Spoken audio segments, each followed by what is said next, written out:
Spiritual talk bye TT podcast में आपका हार्दिक स्वागत है। आज हम उस भक्ति की बात नहीं करेंगे जो सिर्फ प्रवचन या नियमों तक सीमित हो।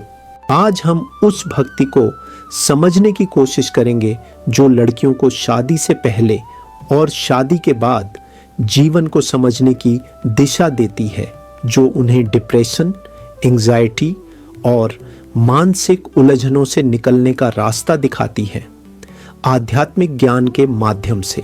और साथ ही उस सेवा की भी बात करेंगे जहां संस्कारशाला में बच्चों को भगवान से प्रेम, माता पिता का सम्मान, कीर्तन और सही जीवन मूल्यों की शिक्षा दी जाती है।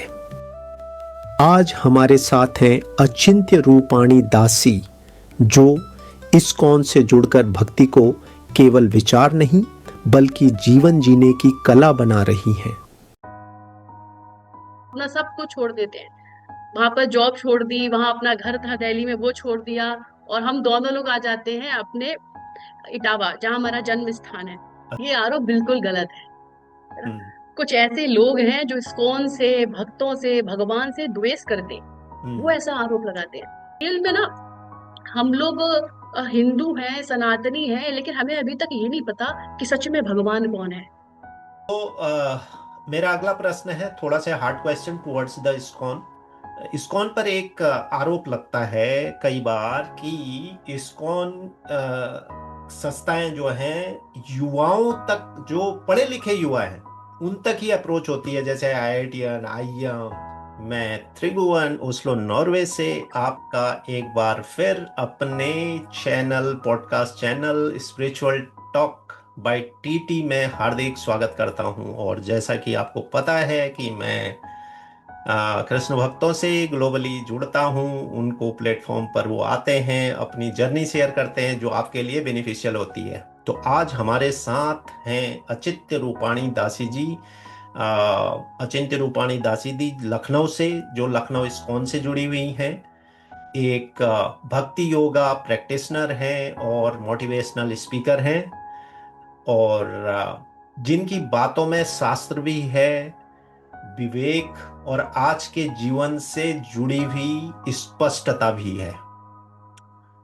आज की बातचीत में हम भक्ति को केवल नियमों तक सीमित नहीं रखेंगे, बल्कि यह समझने का प्रयास करेंगे कि आधुनिक जीवन, विवाह, स्त्री जीवन, युवा युवतियों के बीच भक्ति को कैसे जिया जा सकता है। चलिए शुरू करते हैं जी। सबसे पहले मैं आपका स्वागत है मैडम। आपने जो है अपना समय निकाला। मेरे को पता है कि आपका जीवन बहुत व्यस्त है और कई एक्टिविटीज़ हैं, आपकी सोशल एक्टिविटीज़ बहुत ज़्यादा रहती हैं, इस्कॉन से जुड़ी हुई जो ड्यूटीज़ हैं वो होती हैं, और इसमें आपने समय निकाला। काफ़ी लंबे समय से आपको चेंज कर रहा था, इसके लिए बहुत बहुत धन्यवाद। तो शुरू करते हैं। मेरा पहला प्रश्न मैं वहीं से शुरू कर रहा हूं कि आपकी कृष्ण भक्ति की यात्रा कैसे शुरू हुई। थोड़ा सा अपना बैकग्राउंड अगर आप बताएंगे कि फैमिली किस तरह से, कैसा अपब्रिंगिंग हुई, तो इससे थोड़ा सा आइडिया लगता है कि इसके पीछे का जो इतिहास है। तो मेरी कृष्ण भक्ति की शुरुआत, देखिए हम लोग ब्राह्मण फैमिली से हैं। हम तो ब्राह्मण फैमिली से होने के कारण भगवान की तरफ कैसे पूजा करना, पाठ करना, कौन भगवान है, क्या है, ये सारी चीजें तो थी पहले से ही परिवार में। लेकिन मेरी कृष्ण भक्ति की शुरुआत, या फिर ये कह लो, ये जानना कि कृष्ण ही भगवान है, ये मैंने कब जाना, जब मेरी शादी होती है। जब मैं प्रभु जी से मिलती हूँ, क्योंकि प्रभु जी दिल्ली में थे, वो बैंक में जॉब करते थे। अच्छा। तो बैंक में थे, तो वहां से वो ईस्ट ऑफ कैलाश जो मंदिर है ना, वहां वो जाते थे, क्योंकि जब वो बैंक से निकलते तो वो बीच में ही पड़ता था। तो वो अच्छा। मंदिर मंदिर जाते थे, तो वहां उन्हें भक्तों का संग मिला, तो उन्हें भी पता चला कि नहीं, मैं भगवान जो कृष्ण है वही भगवान है, हमें उनका नाम लेना चाहिए, उनकी भक्ति करनी चाहिए, उनकी आराधना करने से सबकी आराधना हो जाती है। तो जब प्रभु जी से मैं मिली, तब उन्होंने मुझे बताया, तब मुझे पता चला कि नहीं, सच में अभी तक हम क्या कर रहे थे और क्या है। भगवान जो कृष्ण है, जिनको हम सिर्फ जन्माष्टमी जन्माष्टमी याद करते थे, करेक्ट। क्योंकि हाँ, रियल में ना हम लोग हिंदू हैं, सनातनी हैं, लेकिन हमें अभी तक ये नहीं पता कि सच में भगवान कौन है। अलग अलग दिनों में अलग अलग पूजाएं करते हैं, लेकिन हम ये जानते ही नहीं है कि सच में भगवान है कौन। हमें किसकी पूजा करनी चाहिए, किसका नाम लेना चाहिए, किसकी आराधना करनी चाहिए। तो जब हम इस्कॉन से जुड़े तो हमें पता चला कि नहीं, भगवान तो कृष्ण ही है। भगवान का अर्थ ही है कि जिसमें जिसमें 6 प्रकार के ऐश्वर्य हो वो भगवान है। तो वो 6 ऐश्वर्य हैं, वो कृष्ण में ही है, और किसी देवी देवताओं में नहीं दिखते हैं। जो पूर्ण बलवान हो, हम्म। पूर्ण धनवान हो, हम्म। पूर्ण यशवान हो, पूर्ण सौंदर्यवान हो, पूर्ण ज्ञानवान हो, पूर्ण वैराग्यवान हो। तो ये 6 चीजें जिसने धारण की है वो भगवान है हमारे। करेक्ट। तब तब हमें पता चलता है, तो हमारी वहां से कृष्ण भक्ति की शुरुआत होती है। तो हम और प्रभु जी दोनों लोग मंदिर जाते हैं और वहीं से कृष्ण भक्ति की शुरुआत करते हैं।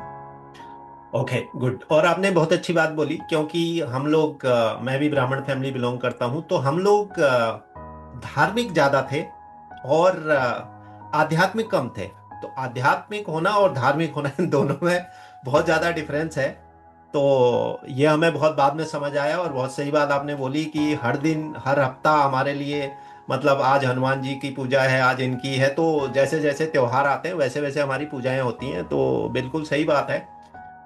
तो आगे बढ़ता हूं। तो ये इस्कॉन से जुड़ने का रीजन प्रभु जी के साथ हुआ, या और कोई इसके पीछे मोटिवेशन था? जैसा कि आपने बताया प्रभु जी भी जो है बैंक में जॉब करते थे, तो ये तो बाद में ही वो भी जुड़े होंगे ना, मंदिर जाते होंगे, लोगों से मिलते होंगे। तो एस्कॉन ही क्यों? कृष्ण भक्ति के लिए तो बहुत सारे और मार्ग भी है ना, जैसे अपने प्रेमानंद जी महाराज वाले हो गए, प्लस वो अपने विनोद बाबा जी हो गए। तो अलग अलग संप्रदाय, मतलब एक तरह से रास्ता एक ही है, गोल एक ही है, आपको पहुंचना है, लेकिन मतलब मार्ग थोड़ा सा डिफरेंट है। तो इस्कॉन ही कैसे, मतलब कैसे चुना आपने, क्यों चुना? देखिए प्रभु जी, इस्कॉन ना प्रचार में सबसे आगे है। हम्म। यहाँ यूथ जुड़ा हुआ है और सारे पढ़े लिखे लोग हैं। तो यूथ वो समझता है, वो प्रश्न करता है आपसे कि नहीं नहीं, ये ऐसा क्यों, ऐसा क्यों, ऐसे क्यों, भगवान क्यों, हम क्यों, क्यों आए, कैसे आए। तो उन्हें उन प्रश्नों के आंसर मिलते हैं। तो हम्म। इस्कॉन ये प्रचार को बहुत अच्छे से बढ़ाता है। तो इसलिए आ, एक तो ये भी कह लो कि बीच में रास्ते में सेंटर पड़ता था, मंदिर पड़ता था, इसलिए पहुंचे। और वहां पर सारे हमें प्रश्नों के आंसर मिलते हैं। कोई ऐसा नहीं बोलता अंधविश्वास जैसे, नहीं नहीं आपको मानना ही है, करना ही है। नहीं नहीं, सब सारे लॉजिक के साथ आंसर मिलेंगे। नहीं ऐसा है तो क्यों है, भगवान ने ऐसा क्यों कहा, किस लिए कहा। तो सारे आंसर मिलते हैं ना। तो फिर हमें क्या होता है, जब हमें आंसर मिलते हैं हमारे प्रश्नों के, तो हम उससे क्लियर, हम मानते ही है फिर उसको कि नहीं नहीं बिल्कुल सही बात है, हमें उसे मानना है। तो जब हमारे सारे प्रश्नों के वहां आंसर मिले, तो हमने इस्कॉन और भक्ति को ज्वाइन कर लिया। Okay, good. तो जब आप मटेरियल लाइफ से थोड़ा सा भक्ति की तरफ जाते हैं, तो क्या क्या कठिनाइयाँ आपको फेस करनी पड़ती हैं? मतलब कि जैसे आप तिलक भी लगाते हैं, कंठी भी धारण करते हैं, जो जो सोसाइटी है, आप कॉलेज गई होंगी, आपके रिश्तेदार होंगे, आपके जानने वाले होंगे, कुछ दोस्त होंगे, तो how they look at your, ये सब करने से मतलब क्या प्रोस्पेक्ट रहता है? तो कहने का मतलब है कि ये जो आपने, मतलब आपको सोसाइटी से मतलब क्या रेजिस्टेंस मिली? कोई रेजिस्टेंस मिली या कोऑपरेटिव थे उसमें? सोसाइटी को तो हम किनारे रख देते हैं, बट एटलीस्ट जो आपके जानने वाले हैं, परिवार वाले, और आपके थोड़े से जिनसे आप इंटरेक्शन आपकी रहती है, फ्रेंड है, कुछ लोग हैं, तो वो कैसा रहा आपका? How was that hmm. Journey? It was challenging, it was smooth cake walk? देखिए प्रभु जी, हम लोग ना 2007 में हम लोगों की शादी होती है। अच्छा। हमारी शादी होती है, और 8 में हम लोग डिसीजन लेते हैं कि अब हमें जॉब छोड़ना है और पूर्ण रूप से भगवान की ही सेवा करनी है। ओके। क्योंकि ये मनुष्य जीवन अगर मिला है भक्ति के लिए, भगवान की सेवा के लिए, तो क्यों अपना समय बर्बाद किया जाए। तो हम्म। हमारी साथ में शादी होती है, तिलक कंठी ये तो बात अलग ही है, हम अपना सब कुछ छोड़ देते हैं। वहां पर जॉब छोड़ दी, वहां अपना घर था दिल्ली में वो छोड़ दिया, और हम दोनों लोग आ जाते हैं अपने इटावा, जहाँ हमारा जन्म स्थान है। अच्छा। वहां जाते हैं, वहां आकर फिर हम लोग अपनी भक्ति और सत्संग प्रचार की शुरुआत करते हैं। क्योंकि गुरु अच्छा। महाराज की कृपा से और शील प्रभुपाद जी की कृपा से इतना तो समझ में आ गया था कि जीवन का उद्देश्य क्या है और हमें करना क्या है। तो हम लोग प्रचार में लग जाते हैं। बस घर में ही 2 लोगों से सत्संग की शुरुआत करते हैं और सत्संग करना शुरू करते हैं। तो धीरे धीरे परेशानियां तो आती हैं क्योंकि हम दोनों का ही, जो मेरे हस्बैंड हैं, जो मेरे प्रभु जी हैं, उनका भी जन्म स्थान इटावा है, मेरा भी जन्म स्थान इटावा ही है। तो अच्छा। हम दोनों लोग वहां आके भक्ति की प्रचार और सत्संग सेवाओं की शुरुआत करते हैं। तो धीरे धीरे थोड़ी थोड़ी कठिनाई आती है, लेकिन आप कितने दृढ़ हो ये महत्व रखता है।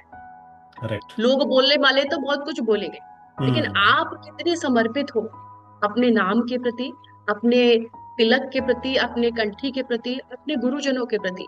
तो आपका जितना समर्पण होगा वही आपको लाभ देगा। कई कई बार क्या होता है, हमारी खुद की श्रद्धा दृढ़ नहीं होती, हम हम्म। खुद श्रद्धावान नहीं होते, और हम दोष दूसरों पर लगाते हैं कि ना हम्म। इनकी वजह से मैंने तिलक लगाना छोड़ दिया, इनकी वजह से मैंने कंठी उतार दी। अरे नहीं, हम्म। किसी की वजह से हम कुछ नहीं कर रहे। अगर हम्म। आप खुद में दृढ़ होगे ना, तो कोई आपको हिला नहीं सकता है।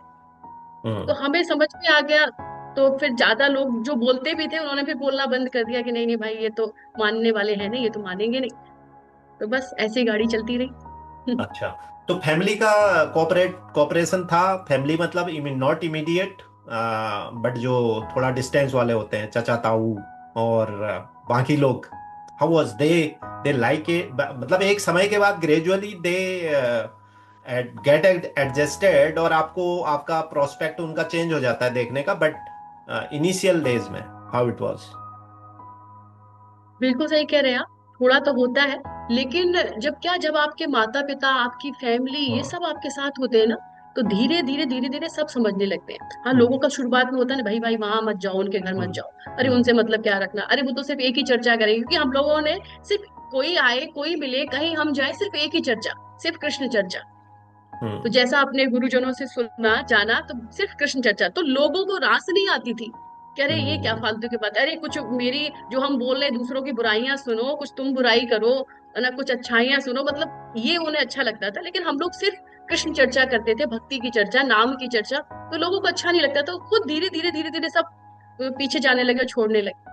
हम्म। और हम, हमारे लिए बहुत अच्छा था, क्योंकि हमें क्या, हमें तो सिर्फ भजन करना था। सिर्फ हम्म। हमारे साथ वही रहते जिन्हें नाम अच्छा जो लगता, नाम अच्छा भक्ति लगता है, या अच्छी लगती, हाँ, प्रचार अच्छा वैस लगता। वैष्णव संघ सिर्फ वाले वही, जो।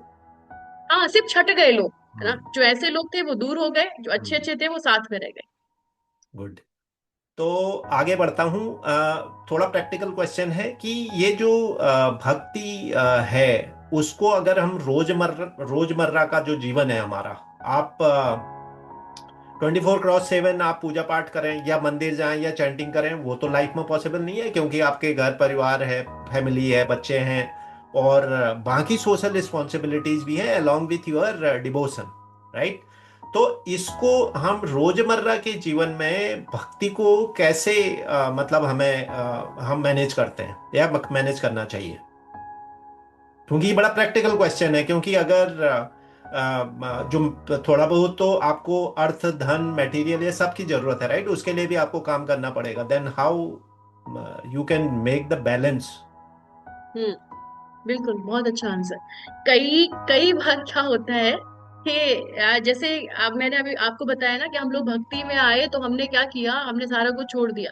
तो कई हम्म। बार जो हमारे साथ में हमारे डिवोट, जैसे मैं आईजीएफ क्लास लेती हूँ, लड़कियों की क्लास लेती हूँ, कांग्रीगेशन लोग आते हैं, बच्चे भी होते हैं जिनकी क्लास लेती हूँ। तो हम्म। इसमें जो यूथ होता है, उसे लगता है कि नहीं नहीं, जैसा आपने किया मुझे भी ऐसे ही करना है।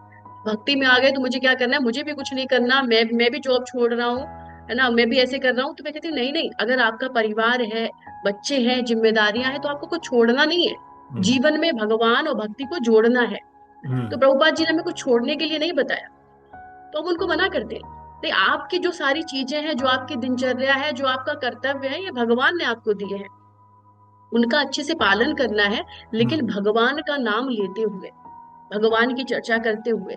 जैसे एक एक गृहस्थ महिला है, वो भी घर के सारे कामों को कर रही है, लेकिन हम्म। चिंतन किसका है, भगवान का।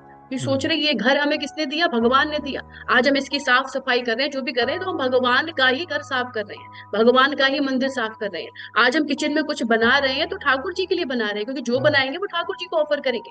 हम्म। अगर कोई प्रभु जी बाहर जॉब के लिए निकल रहे, जॉब जा रहे, तो वो सोचे कि नहीं, ये भगवान ने ही मुझे सेवा दी है, ये भगवान ने ही मुझे जन्म दिए हैं। आज पत्नी है, बच्चे हैं, माता पिता हैं, तो इनकी सेवा करना ये मेरा उत्तरदायित्व है। तो आज हम जो भी लेकर आएंगे, तो इससे हम उनकी सेवा करेंगे, क्योंकि भगवान के ही जन है, तो भगवान की हम सेवा करें। लेकिन हमें कुछ भाग भगवान की भी सेवा के लिए निकालना चाहिए अपनी सैलरी में से।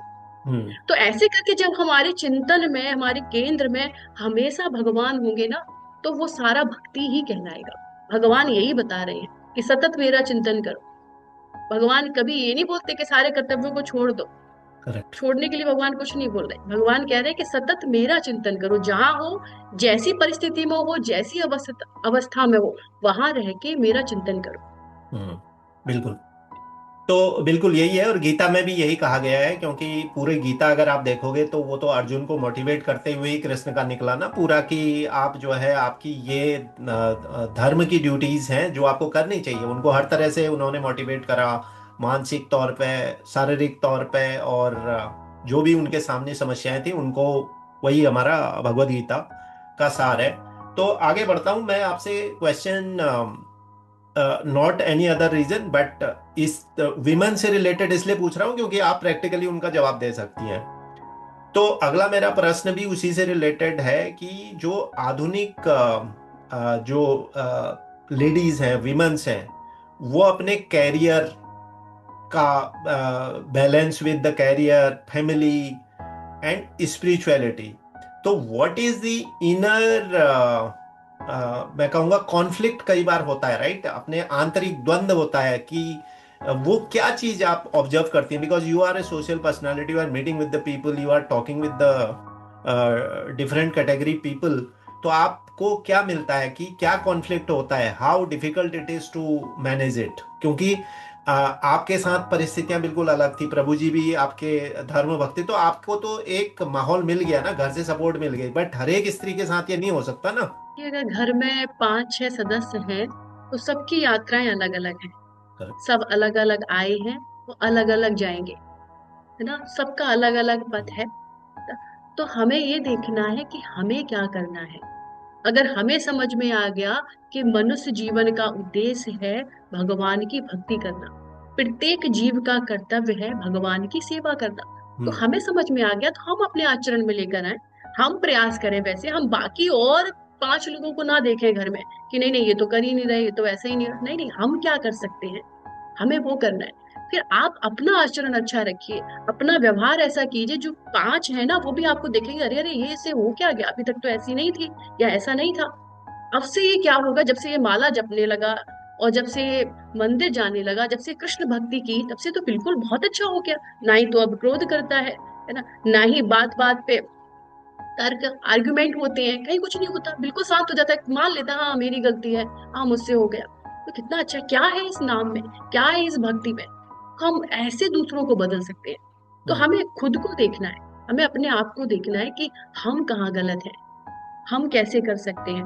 तो जब हम अपनी चीजों को देखेंगे तो सारी चीजें ठीक हो जाएंगी। अभी कमी यही होती है कि हम खुद को ना देखकर दूसरों को देख रहे होते हैं। अब हम्म। घर में अगर 5-6 लोग हैं, तो हम अपने आप को नहीं सुधारते, हम सामने वाले को सुधार रहे होते हैं। पत्नी चाहती है कि पति सुधर जाए, पति चाहते हैं पत्नी सुधर जाए, बच्चे चाहते हैं कि माता पिता सुधर जाए, माता पिता चाहते हैं बच्चे सुधर जाए ना। तो हमें खुद को देखना है कि नहीं, हमें अपने आचरण में हम क्या कर रहे हैं, क्या कह रहे हैं और क्या कर रहे हैं ना। तो हम हम्म। अगर अपने आप को देखेंगे, अपने आचरण को अच्छा रखेंगे, तो घर का माहौल, समाज का माहौल, देश का माहौल अपने आप अच्छा होगा। करेक्ट। करेक्ट। तो अगला भी थोड़ा सा रिलेटेड इसी तरह का क्वेश्चन है, जैसे मैं विमेंस के ही क्वेश्चन दोबारा मैं बोला, मैं विमेंस के ही ज़्यादा पूछ रहा हूँ, उसका रीज़न है आपसे पूछने का। तो अभी जैसे आप देख रहे हैं कि विमेंस के लिए कुछ ऐसे धार्मिक अनुष्ठान बना दिए गए हैं और उनकी एक्सपेक्टेशन समाज की और सोसाइटी की, आपकी फैमिली की हो जाती है, जैसे करवा चौथ हो गया, तीज का व्रत हो गया, और ये इतने हार्ड मतलब चीजें हैं कि आप 24-24, मैंने सुना तीज हड़तालिका जो होती है उसमें तो जो है 24 घंटे का फास्टिंग होता है, 24 आवर, और वो भी जो है मेरे ख्याल से सोते भी नहीं है, मतलब बहुत हार्ड। और मेरा कहने का मतलब है कि जो एक्चुअल रिलीजियस रिचुअल्स हैं, आप उनको डिफरेंशिएट कैसे करेंगे विद दी, जब आपके पास प्रेशर है, घर का प्रेशर है, सोसाइटी का प्रेशर है, नहीं ये करनी है ना, कि जो है मतलब करवा चौथ है या ये वाले फास्ट हैं, ये करने हैं आपको क्योंकि आप शादीशुदा हैं, तो कैसे, how to handle that situation. और ये सिर्फ मैंने 2 एग्जांपल दिए, but may be there are many more things which वो लेडीज अंदर से चाहे करना चाहे ना चाहे, चाहे वो अनकंफर्टेबल हो, मगर उसको सिर्फ इसलिए करना पड़ता है कि society is demanding, his family और हर फैमिली इज डिमांडिंग। हाँ, तो देखिए, फैमिली का अगर हमें सोचेंगे ना कि फैमिली डिमांड कर रही है तो हमें रहना, कई बार माताएं ये सोचती हैं ये सारे व्रत, ये सारे उपवास, ये सारे पति के लिए क्यों, हाँ, क्यों करें भाई हम उनके लिए, क्यों करेक्ट, करें हम करवा चौथ, क्यों करें हम तीज, है ना, करेक्ट, कोई व्रत करेक्ट। हमारे लिए भी हो जाए, ये हाँ, सारे उनके लिए क्यों, है ना, या एब्सोल्युटली, हमेशा हम ही व्रत क्यों करें। करेक्ट। देखो, इसीलिए हम बताते हैं कि हमें अपनी संस्कृति, अपने कर्तव्य को जानना पड़ेगा। जब हम अपनी संस्कृति को जानेंगे तब हम समझेंगे। जब एक स्त्री अपने कर्तव्यों को जानेगी तब वो समझेगी। आखिर ये थोपना नहीं है, हमसे हाँ, थोपा नहीं जा रहा, ये हम्म, हमारा कर्तव्य है। क्यों? क्योंकि जैसे कोई स्त्री अगर करवा चौथ व्रत रहती है ना, तो कहने को बोला जाता है ना पति, इन पति के लिए, लेकिन हम इन पति के लिए नहीं, हम जगत पति के लिए रहते हैं, हम हम्म, उन परमेश्वर के लिए रहते हैं, हम उन ठाकुर जी के लिए रहते हैं। नहीं तो हम यहाँ व्रत रह रहे हैं, वहां आप कैसे फल मिल रहा है, वहां कैसे चीजें संभल रही है ना, हम्म, कहते हैं ना इस व्रत को करने से आपको ये मिलेगा, इसको हम्म, करने से ये मिलेगा, हम्म, है ना। हम्म, हम्म, तो कहने का मतलब, जब हम पति की सेवा करते हैं, उनके प्रति अपना समर्पण रखते हैं, श्रद्धा भाव रखते हैं, तो वो जगत पति के प्रति रख रहे हैं, क्योंकि उस पति शब्द के लिए रख रहे हैं ना, उस स्वामी के लिए, है ना, हम्म, जो हमें संरक्षण में लिए हमारी सुरक्षा कर रहा है, जो बताते हैं कि माताओं को हमेशा संरक्षण में रहना चाहिए। तो कहने का मतलब है हम ठाकुर जी के लिए कर रहे होते हैं। लेकिन अगर माताओं को ये पता ही नहीं होगा तो वो कहेंगे नहीं, हम तुम्हारे लिए क्यों करें भाई, क्यों रहे हम्म, पूरे दिन प्यासे, क्यों हम्म, रहे हम भूखे, क्यों हम्म, रातों को जागे। हम्म, लेकिन एक्चुअली हम भगवान के लिए वो कर रहे होते हैं। तो हम्म, हमें ये समझ रहनी रहनी चाहिए कि जब हम भगवान के लिए सेवा करते हैं, तभी तो कहते हैं ना करवा चौथ रहेंगे तो पति की उम्र बढ़ेगी। ऐसे हम्म, कैसे बढ़ेगी भैया। हम्म, तो कहने का मतलब हम ठाकुर जी की सेवा कर रहे होते हैं उस समय। जब हम्म, भगवान की सेवा करते हैं तो जीवन में सौभाग्य का वर्धन हो गई होगा, हम्म, जीवन में मंगल हो गई होगा। तो हम्म, हम उसमें ठाकुर जी की, भगवान की सेवा कर रहे होते हैं। हम्म। ठीक, समझ गया। तो मेरा अगला प्रश्न है थोड़ा सा hard question towards the ISKCON. ISKCON पर एक आरोप लगता है कई बार कि इस्कॉन संस्थाएं जो हैं युवाओं तक, जो पढ़े लिखे युवा हैं उन तक ही अप्रोच होती है, जैसे आईआईटीएन, आईएम, मतलब बड़े बड़े पढ़े लिखे हैं, मैंने खुद कई इंटरव्यूज करे हैं। तो आप मतलब ऐसा क्यों है, और ऐसा क्यों नहीं है कि जो एक सामान्य व्यक्ति है, गरीब व्यक्ति है, जो पढ़ा लिखा नहीं भी है इनफैक्ट, तो एक मंत्र तो वो भी जप ही सकता है, राइट, और ये सारे रिचुअल्स वो भी कर सकता है, तो उनको क्यों नहीं इस्कॉन ज्यादा जोड़ने की कोशिश करती है? ये आरोप है जो समाज में कई बार लगाया जाता है। ये आरोप बिल्कुल गलत है ना। हम्म, कुछ ऐसे लोग हैं जो इस्कॉन से, भक्तों से, भगवान से द्वेष करते हैं, वो हम्म, ऐसा आरोप लगाते हैं। इस्कॉन हम्म, कभी ऐसा नहीं करता। हर इस्कॉन में डेली फूड फॉर लाइफ चलता है, सबको खिचड़ी बांटी जाती है। ऐसा नहीं कहा जाता कि नहीं आईआईटीएन है उसको ही मिलेगी, या आईआईटीएन है वही मंदिर में आएगा, नहीं गरीब नहीं आ सकता, ऐसा नहीं हो सकता। नहीं, ऐसा नहीं है, कोई भी आ सकता है, किसी भी धर्म का आ सकता है। सिर्फ गरीब से ही मतलब नहीं है, किसी भी धर्म का, क्योंकि भगवान सबके हैं। हम्म, स्कॉन में सब जानते हैं, क्योंकि उन्हें एजुकेशन दी जाती है। विद्यालय कभी ये नहीं देखता ये गरीब के लिए या अमीर के लिए, ये ऐसा है ऐसा है। विद्यालय में सबको एजुकेशन दी जाती है, लेकिन हाँ, एक चीज देखी जाती है कि आपका गुरु के प्रति समर्पण होना चाहिए। कोई हम्म, ऐसा विद्यार्थी ना आए जो विद्यालय का माहौल ही खराब कर दे। तो विद्यालय में हमें ये देखते हैं, जो भी विद्यार्थी आए तो विद्यालय के अनुशासन के हिसाब से चले। हम्म, विद्यालय का अनुशासन है, वैसे चले। आपको प्रणाम करना है, आपको तिलक धारण करना है, आपको कंठी पहननी है। प्रणाम की क्या मर्यादा है, कंठी की क्या मर्यादा, तिलक की क्या मर्यादा, ये शिक्षा देता है और इसमें अनुशासन में बांधता है कि इसका अनुशासन का पालन करो। लेकिन ऐसा तो नहीं है कि इस्कॉन वाले सिर्फ उन्हीं को प्रचार करते हैं, गरीबों को और उनको अशिक्षित लोगों को प्रचार नहीं करते, ऐसा नहीं है। सब जुड़े हैं इस्कॉन से। हम्म। बिल्कुल। तो बट ये देखा गया है कि अगर आप देखें तो मतलब सारे अच्छे अच्छे लोग ही जुड़ते हैं, तो ये दो रीजन है जो मैं समझता हूँ। आरोप में कितनी सत्यता है ये तो कई बार कई लोगों ने एड्रेस करा है, लेकिन मैं भी ऐसा समझता हूँ कि शायद मेरे ख्याल से जो प्रचार या इस्कॉन जिस लेवल की भक्ति आपको सिखाता है, जिस लेवल की स्पिरिचुअलिटी लेवल में लाता है, शायद वहां पर सामान्य मस्तिष्क वाला व्यक्ति शायद उस लेवल की स्पिरिचुअलिटी हाँ, को ना कर सके और उस समझ सके।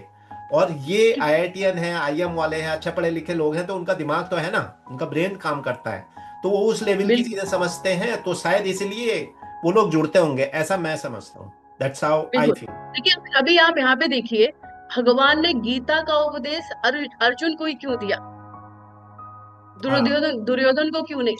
करेक्ट। है ना? क्यों अब हम यहाँ पे बोले नहीं दुर्योधन के साथ भेदभाव किया भगवान ने? अरे दुर्योधन पहले एबीसीडी तो जाने, पहले हम्म। शरणागति नहीं है, समर्पण नहीं है, तो उसे कैसे गीता बता दिया? हम्म। कैसे इतनी बड़ी बड़ी बातें बताएं? हम्म। तो कहने का मतलब है, हमें मानसिक रूप से भी परिपक्व होना चाहिए। हम्म। जिसकी जितनी परिपक्वता है हम उसे उतनी बात बताते हैं। करेक्ट। अब इसमें दोष नहीं लगाना कि नहीं ऐसा, उनको देखो ये बता दिया, उनको ये नहीं बताया, उनको ये सिखा दिया, उनको वहां ले गए, इनको यहीं छोड़ दिया। अरे वो उस जगह जाने लायक है, इसलिए उसको वहां लेके गए हैं। वो उस सम्मान के लायक है, उसी इसलिए उसे वो सम्मान मिल रहा है। करेक्ट, तो इस एब्सोल्युटली। बात को लेकर द्वेष और वो नहीं करना चाहिए। हाँ, और वैसे भी जो है भक्ति स्पिरिचुअलिटी है, don't have any boundaries, even education barrier, ये सब कुछ नहीं है। प्रेमानंद महाराज जी, विनोद बाबा जी तो फिर भी एक एलीट एजुकेटेड क्लास से निकले हैं, एक अच्छे ऑफिसर के पद पे भी काम करते थे इलेक्ट्रिसिटी डिवीजन में। But Premanand ji Maharaj is the another example which we can say that कि there is no boundary, no no background और नथिंग। अगर आपके अंदर वो चीज है तो वो निकल के आपकी आएगी। तो मैं ज्यादा समय नहीं लूंगा, आपका स्वास्थ्य खराब है, केवल 2 क्वेश्चन आपसे और पूछने हैं मैंने। एक मेरा अगला प्रश्न है, क्योंकि आप यूथ को मेंटोर भी करती हैं, यूथ के साथ प्रॉब्लम हो रहा है, वो ये हो रहा है कि they are struggling with the distraction. Point number 1, distraction बहुत है, हो सकता है कुड बी एनी रीजन।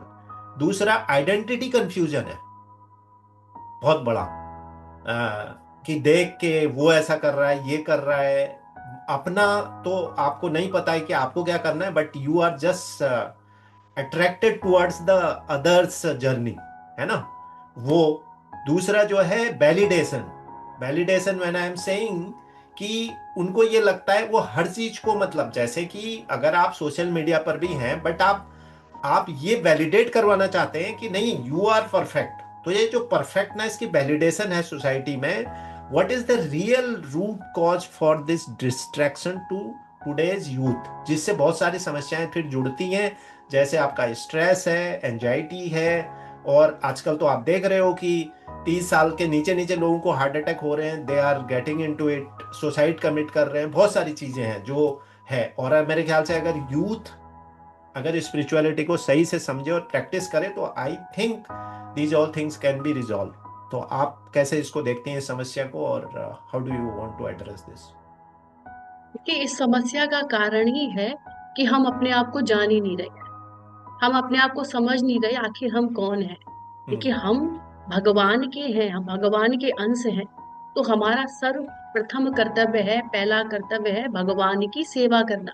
हम्म। भगवान की सेवा से दूर होने के कारण, भगवान का नाम ना लेने के कारण, भगवान के प्रति कोई श्रद्धा नहीं, कोई समर्पण नहीं, कोई भाव नहीं, गुरुजनों के प्रति कोई भाव नहीं, ना, सही शिक्षा ना मिलने के कारण हमें यूथ को बताना चाहिए कि आपका परम कर्तव्य है परमेश्वर की सेवा करना, ठाकुर जी की सेवा करना। जब तक अंशी की सेवा नहीं करेगा तब तक सुखी नहीं रह सकता। जब जब तक एक बेटा अपने माता पिता की सेवा नहीं करेगा, एक बेटी जब तक माता पिता की सेवा नहीं करे, तब तक वह संतुष्ट कैसे हो सकती है? वो चाहे खुद फ्रीडम चाहिए, मुझे आजादी चाहिए, मैं ये करूं वो करूं, माता पिता रोकते टोकते हैं, लेकिन वह फ्री, ऊपर से उसे लग सकता है सुख, लेकिन अंदर का जो सुख जो है वो उसे नहीं मिलेगा, क्योंकि उसका कर्तव्य है उनकी सेवा करना। वैसे ही हमारा कर्तव्य है भगवान की सेवा करना। हम भगवान से विमुख हैं, भगवान से दूर हैं, इसलिए ये परेशानियां हैं। अगर हम यूथ को बताएं, सारे माता पिता, स्कूल में भी ये शिक्षा दी जाए कि आखिर हमें क्या चाहिए, समाज में भी ये बताया जाए बच्चों को कि नहीं नहीं, चाहे किसी भी धर्म का हो, सबका एक उद्देश्य है कि आप भगवान के अंश हो, आप सबका उद्देश्य है भगवान की सेवा करना, आप सबका कर्तव्य है। अगर सब अपने कर्तव्यों का पालन करेंगे तो ये समस्या आएंगी ही नहीं। हम्म।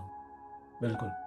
तो इसमें पेरेंटल रिस्पॉन्सिबिलिटी बहुत ज़्यादा हो जाती है आपकी, कि जो है आप अपने बच्चों को कैसे संस्कार देते हैं, एटलीस्ट वो माहौल कैसे क्रिएट करते हैं।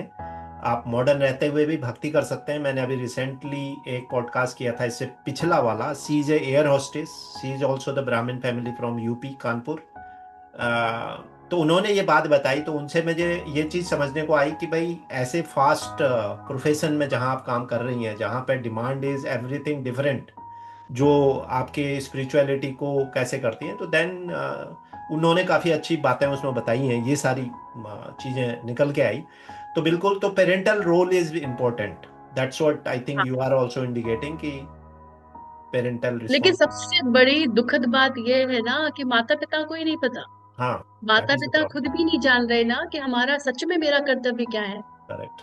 बच्चे पहले जो घर में देख रहे हैं ना वही तो सीख रहे वही हैं ना, बिल्कुल वही वही सीखेंगे। उनको संस्कार मिल रहे हैं।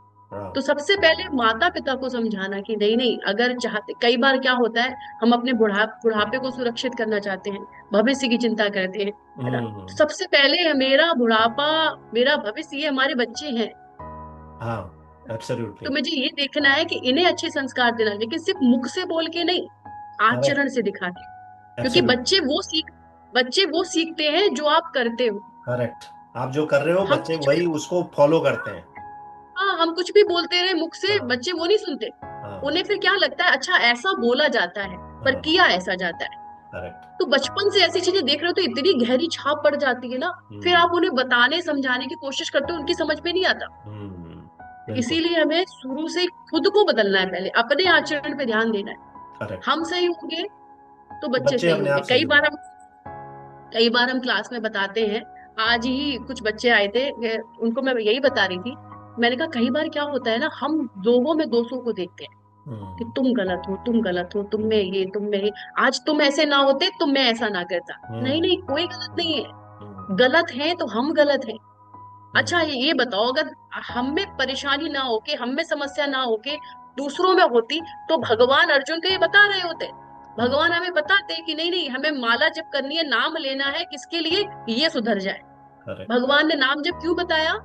क्योंकि हम सुधरे, हम्म। हम गलत हैं, हमारे पाप कटेंगे, हमारा मन अच्छा होगा। हम्म। यानी कि कमी कहाँ है, हम में है, यहाँ कमी है। करेक्ट। तो यहाँ चीजें सुधरेगी तो सामने खुद ब खुद अच्छी होंगी। अपने आप ही ठीक हो जाएगा, बिल्कुल। तो दूसरों एब्सोल्युट। पे दोष लगाना हम बंद करें। हम खुद अपनी चीजों को देखें कि नहीं नहीं, करेक्ट। हमसे कहाँ कहाँ गलतियां हो रही है, हमारी कहाँ कहाँ कमी है, हमें उन अपनी कमियों को, अपनी गलतियों को सुधारना है। दूसरे की चेतना, दूसरे की चीजें अलग, क्योंकि देखो हम सनातन है, जैसे भगवान सनातन है, हम भी सदा से हैं। तो सदा से हैं, तो हम सदा अलग अलग शरीरों में, अलग अलग परिवारों से होकर गुजरे हैं। अलग अलग शरीर के हिसाब से अलग अलग संस्कार, अलग अलग चेतना, अलग करेक्ट। अलग परिवारों के अलग अलग संस्कार, अलग चेतना। तो करेक्ट। बेचारे, उसका पता नहीं कौन सा परिवार था, क्या उसका माहौल मिला, तो उसका उसके ऊपर है। आप अपना देखो कि आप क्या कर सकते हो। करेक्ट। कई बार हम ये बताते हैं बच्चों को कि देखो बेटा, हमें ये सोचना चाहिए कि सामने वाला जो गलत कर रहा है ना, तो उसके जीवन में क्या घटा ये आपको नहीं पता। हम्म। लेकिन अगर आप उसकी जगह होते तो आप इससे भी ज्यादा बुरे होते। करेक्ट। हमें ये सोचना चाहिए, क्योंकि मेरे अंदर इतनी बुराइयां हैं ना। अगर हम उस परिस्थिति में होते, ऐसे संस्कार मिले होते, ऐसे माता पिता मिले होते, ऐसा माहौल मिला होता, तो हम और भी गलत होते। क्योंकि मुझे तो सब कुछ अच्छा मिला, तब भी हम इतने बुरे हैं। तो अगर हम जब ऐसा सोचेंगे ना, कमियां खुद में देखेंगे, अपनी बुराइयां देखेंगे और खुद को अच्छा करने की कोशिश करेंगे, तो ये सारी परेशानियां आएंगी ही नहीं फिर। जी, बिल्कुल। एब्सोल्युटली।